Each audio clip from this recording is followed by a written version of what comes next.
Olá, meus queridos, estamos de volta. Vamos falar hoje, continuar, na verdade, falando um pouco mais sobre a experiência democrática e vamos fazer a correção. Momento de parar aí, abre o caderno, abre o livro, vê o que está errado, revisar o conteúdo e corrigir algumas informações, né? Então vamos lá, página que vamos começar a correção é a página 240. E vamos para a primeira. Segundo o historiador Jorge Ferreira, entre 1945 e 1964, dois projetos de nação disputaram a preferência do eleitorado brasileiro. Indique N para as frases que dizem respeito ao projeto nacionalista e L para o relativo ao projeto liberal. Então vamos falar um pouquinho sobre esses projetos. O projeto nacionalista, o projeto defendido por Vargas e o seu partido, o PTB, e o projeto liberal, o projeto da UDN, de Carlos Lacerda, né? É importante lembrar e saber diferenciar. Nas aulas foi explicado basicamente a diferença, as ideologias e os interesses. E agora a gente vai colocar aí, de acordo com cada frase, que representa uma fala nacionalista ou uma fala liberal. A primeira diz o seguinte: o Estado devia intervir na economia. Intervenção na economia, investido em área estratégica como petróleo, siderurgia, transporte, incentivando os investimentos privados. Então, nós estamos falando, quando traz a palavra de intervenção, da política nacionalista, interesse nacionalista, que defendia a intervenção. Então, vamos lá para o segundo. A economia devia caminhar com a menor interferência do Estado. Se eu falo que intervir na economia é um projeto nacionalista, o projeto de menor interferência é um projeto liberal.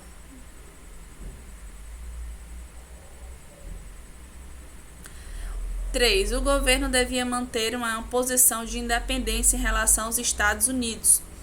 De independência em relação aos Estados Unidos. Se eu estou falando de independência em relação aos Estados Unidos, eu estou falando de uma política nacionalista. Os capitais e as empresas estrangeiras deviam ter liberdade para atuar no Brasil, inclusive enquanto a remessa de lucro.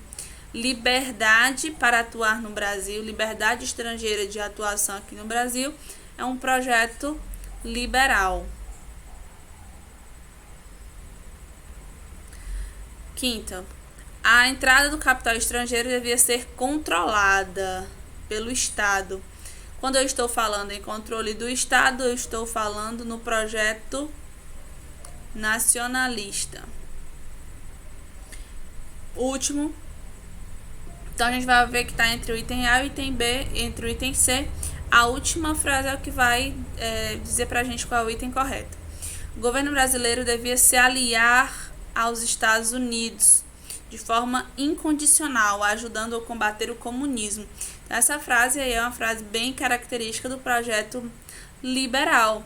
Era um projeto defendido pela UDN, era um projeto de aliança, estreitamento de laços com os Estados Unidos para o combate no comunismo, lembrando do contexto internacional, lembrando da Guerra Fria, lembrando da bipolarização do mundo entre capitalismo, entre os Estados Unidos e a União Soviética. Então a gente vai ver que o item correto, analisando as palavras-chave de cada frase dessa, de cada sequência, o item correto é o item C. Espero que vocês não tenham tido dúvida, porque essa questão é uma questão muito, muito boa para trabalhar, porque trabalha com o conceito de nacionalismo e liberalismo. Segunda questão. Lendo a tabela e sabendo que em 1945 60% da população era constituída por analfabetos, responda. O que se pode dizer sobre a cidadania no Brasil daquela época? Gente, a gente vai falar sobre cidadania. Quando a gente fala de cidadania, quando a gente fala de democracia, a gente fala de ampla participação. E a Constituição de 1946, o projeto de Constituição, ele determina que os analfabetos não votem. Então, ou seja, 60% da população não participa desse processo eleitoral. Então, somente com a Constituição de 1988 que os analfabetos poderão sim participar do processo eleitoral. E a gente observa que 60%, grande parte da população não decidia. Então, a questão democrática, a questão da cidadania do Brasil ainda ficou comprometida em 1945, no governo do Eurico Gaspar Dutra. Terceira e quarta questão, são duas questões que falam aí um pouquinho sobre o governo de Vargas. Então, aqui tem a figura dele, a imagem, a fotografia em preto e branco, e foi tirada por ocasião da visita de Getúlio Vargas ao município de Lobato, da Bahia. Em primeiro plano, vemos à esquerda uma inconfundível imagem de Vargas, de terno de linho branco, seu chapéu Panamá. À direita, um trabalhador com um filho no colo. Atrás deles está um grupo de trabalhadores. Observe a foto com atenção e responda as questões. Item A. O que está acontecendo na cena? O que a gente pode observar, analisando, lendo a imagem, é que ele está tirando aí dinheiro da sua carteira e dando para a criança. Esse é o que está acontecendo. Há um indício na foto de Getúlio Vargas buscou impressionar os presentes positivamente? Com certeza sim, né? Ele fez uso desse contato dele para aumentar aí a sua popularidade com os trabalhadores. Então, você observa no semblante do pai da criança que ele está rindo, como também nos demais, né? Aprovando aí a atitude de Vargas. Como se pode classificar esse gesto de Vargas politicamente? Politicamente, a gente pode observar que o objetivo que ele tem, a estratégia política dele de apoio ao trabalho, da aliança com o trabalhador, de ter o trabalhador ao seu lado, de ter o trabalhador como uma base. Então, ele está aí fortalecendo o que ele acredita, o que é uma das suas estratégias de aliança com o trabalhador, com o operário, o trabalhador brasileiro. Quarta questão, o item D, é um item que é de conversa, de análise, que é individual, acredito, né? Nas campanhas políticas atuais é possível perceber a adoção de práticas semelhantes a que essa foto mostra.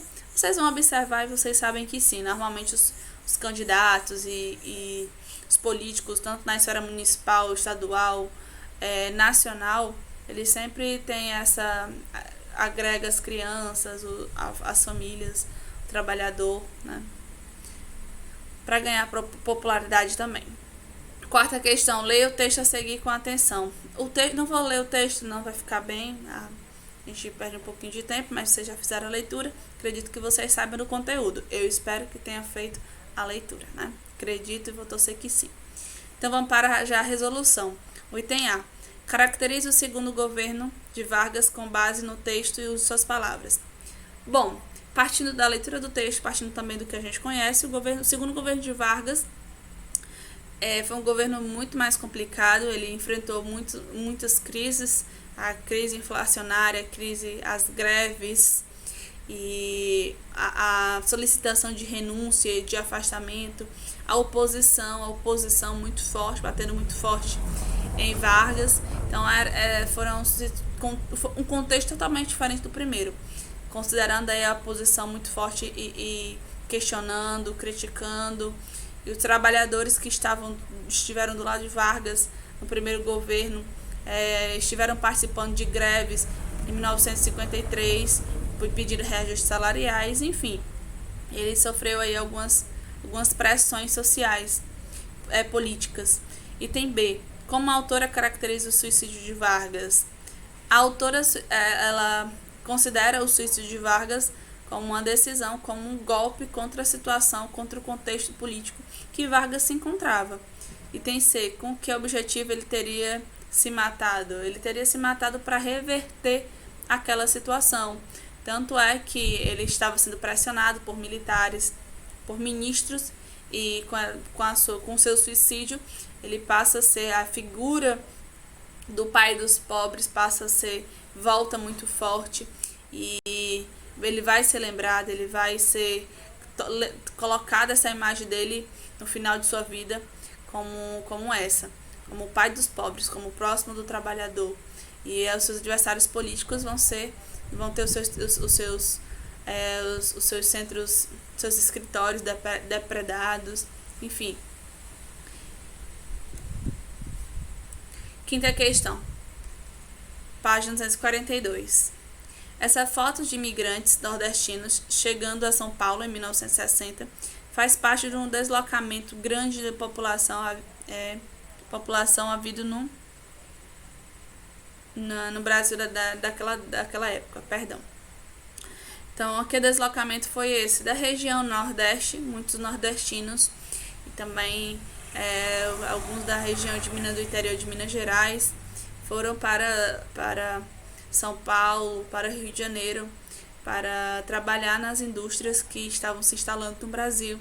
Vamos lembrar que no período de Juscelino Kubitschek, muitas empresas de petroquímica, farmacêutica, de eletrodomésticos, automobilísticas foram se instalando aqui no Brasil. Então, muitos deles foram, para trabalhar, buscando aí uma melhor condição de vida. A principal motivação dos nordestinos é buscar uma melhor condição de vida, mais chance de trabalhar, mais qualidade também. Foi grande a contribuição dos nordestinos na construção da pujança da cidade de São Paulo. Pesquisem, isso aí é uma pesquisa, item C, que vocês vão fazer, e vão destacar a presença do nordestino na construção, fortalecimento aí da economia também de São Paulo. E vamos aproveitar que estamos nessa questão, vamos falar também dos candangos nos nordestinos que saíram para trabalhar, para ajudar na construção de Brasília. Importantes figuras para a construção.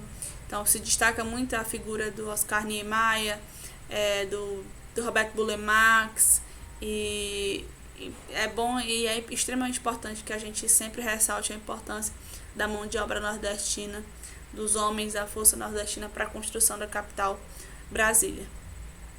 Sexta questão. Bom, essa sexta questão é uma questão muito interessante, a questão de Enem, e a gente vai fazer uma questão que ela não cabe muitas interpretações, é uma questão que precisa muito de conhecimento. Então, o texto da questão ela vai relembrando, fazendo um pouquinho de uma retrospectiva, para ajudar a compreensão do item correto. Então, vamos para a leitura. A moderna democracia brasileira foi construída entre saltos e sobressaltos. Em 1954, a crise culminou no suicídio do presidente Vargas. No ano seguinte, outra crise. Deixa eu só ir destacando os acontecimentos. Suicídio do presidente Vargas, ele cita inicialmente. No ano seguinte, outra crise quase impediu a posse do presidente eleito Juscelino Kubitschek. A posse de Juscelino Kubitschek em 1961. O Brasil chegou a uma guerra civil depois da inesperada renúncia do presidente Jânio Quadros. 3 anos mais tarde, o golpe militar depois do presidente João Goulart. Então, a gente vem para cá, para o presidente João Goulart. Então, ele está fazendo aí uma análise dos presidentes que estiveram no Brasil logo depois de Eurico Gaspar Dutra, né? Então, a partir dessas informações relativas à história republicana do Brasil, assinale a opção correta. Ao término do governo de João Goulart, Juscelino Kubitschek foi eleito presidente da República. Então, vamos observar. Primeiro vem Juscelino Kubitschek e no final dessa experiência democrática é que vem o presidente João Goulart. Então, a ordem do item A é uma ordem correta. Então, item B. A renúncia de Jânio Quadros representou a primeira grande crise do regime republicano. Então, Jânio foi só mais uma crise, ele não foi a primeira a crise desse regime republicano, não. Na verdade, o período de república no Brasil, ele tem muitas crises. Item C. Após 2 décadas de governo militar, Getúlio Vargas foi eleito presidente em eleições diretas. Getúlio Vargas, ele é eleito presidente em 1950 e ele é eleito logo depois de Eurico Gaspar Dutra. Então ele não é eleito depois de 2 décadas de governo militar. A trágica morte de Vargas determinou o fim da carreira política de João Goulart. Definitivamente não, porque Vargas morre em 1900, se suicida em 1954, e João Goulart ele é eleito vice-presidente e ele assume a presidência do Brasil com a renúncia de Jânio Quadros. Então ele não encerra sua carreira política com Getúlio Vargas, não.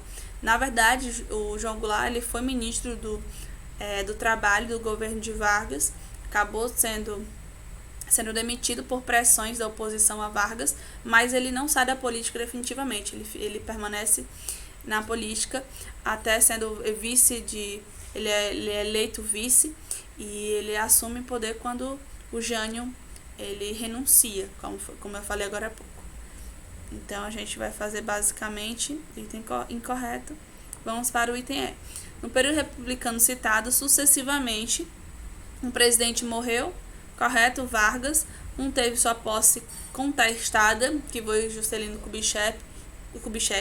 Por que a posse de Juscelino Kubitschek foi contestada?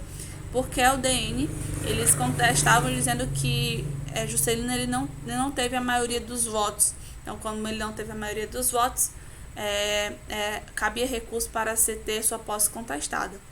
Então, realmente foi contestado Juscelino Kubitschek. E um renunciou, que esse um que renunciou foi o Jânio Quadros, e outro foi deposto, que foi o João Goulart, conhecido também como Jango, em 1964, que sofreu um golpe. O golpe militar se estabeleceu aqui no Brasil. Então, ele foi deposto. Então, o item correto dessa questão é o item E. Uma questão maravilhosa, essa sexta questão também. A primeira questão da página 240, muito boa. E a questão também da página, essa última questão da sexta questão também muito boa. Então, se tiver alguma dúvida na questão 1 e na questão 6, revejam aí a resolução. Qualquer coisa tiram uma dúvida comigo no WhatsApp, mas não fica com questão não, porque são importantes, trabalham conceitos importantes e que serão necessários aí a compreensão na frente de vocês, tá bom? Espero que vocês tenham gostado, espero que tenham acertado grande parte das questões, e a gente se encontra aí na próxima aula. Até mais.